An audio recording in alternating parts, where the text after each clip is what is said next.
No ar, a Voz da Cidadania é um programa produzido pela Promotoria de Justiça de Violência Doméstica. Nós estávamos falando na semana passada sobre o regime de bens do casamento. Nós falamos sobre a questão da comunhão universal de bens, onde todos os bens são repartidos entre os cônjuges, tanto que eles tinham antes quanto depois do casamento.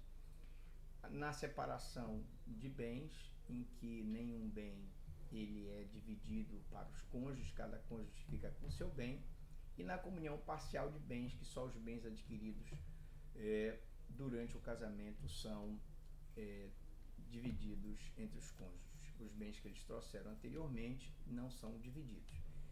Só que alguns ouvintes da Rádio Veneza, da Rádio Tucupi e da Rádio Saudade mandaram para a gente algumas perguntas. A primeira pergunta é: Dr. Franklin, pode se casar por procuração?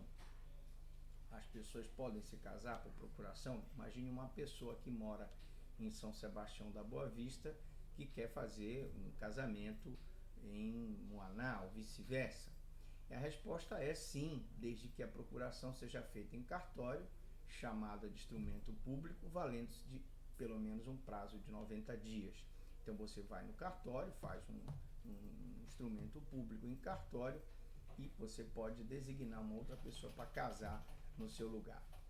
Outra questão, Dr. Franklin, quantas vezes uma pessoa pode casar? Eu soube que a nossa querida Gretchen casou várias vezes. Quantas vezes uma pessoa pode casar?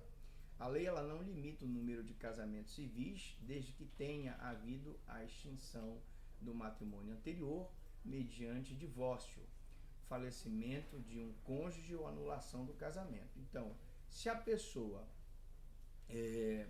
extinguiu o casamento anterior mediante divórcio, falecimento de um dos cônjuges ou anulação do casamento por alguma razão, as pessoas apenas separadas judicialmente podem se casar. Só as pessoas as pessoas separadas judicialmente têm antes que se divorciar. Ou ela tem que estar divorciada, ou ela tem que estar, ou tem que ter o seu cônjuge tem que ter falecido, ou então ele não pode se casar, porque só a separação judicial não permite o casamento. Uma outra questão que mandaram, meu querido amigo Pingo, é quais os deveres no casamento. Então, os deveres são fidelidade, assistência, respeito, consideração mútuas, vida em comum no mesmo domicílio, sustento, guarda e educação dos filhos. Quando a gente fala em fidelidade, é evidente que o homem e a mulher têm que ser fiéis ao seu cônjuge. A infidelidade é uma quebra do dever do casamento. E quando essa quebra do dever vem, por exemplo, o homem trai a mulher, adquire uma doença venérea e traz para o casamento essa doença venérea, contaminando a sua mulher, ele está praticando um crime chamado crime de perigo de contágio venéreo.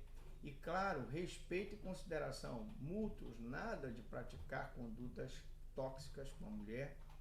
E isso pode caracterizar violência doméstica, violência psicológica e outras mazelas na relação amorosa.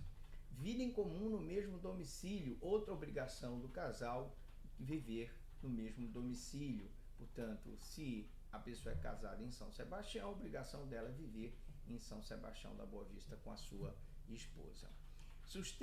O sustento guarda a educação dos filhos.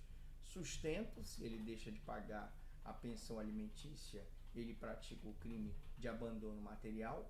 Se ele deixa de colocar o filho na idade escolar, ele pratica o crime de abandono intelectual. E evidentemente que a questão da guarda é dividida entre o casal e ambos têm obrigação em relação a essas questões. Então, meu amigo Pingo, eram essas as considerações que eu tinha. No próximo programa, A Voz da Cidadania, a gente quer falar sobre o que é planejamento familiar, qual o papel do poder público no planejamento familiar, quais as atividades de planejamento familiar garantidas pelo SUS, quando a finalidade da família for de ter filhos, o aumento do número deles, quais as atividades de planejamento familiar garantidas pelo SUS, quando a finalidade da família for a de não ter filhos, são questões que dizem respeito ao planejamento familiar e nós vamos falar no próximo programa A Voz da Cidadania. Um grande abraço e até a próxima, se Deus assim o permitir.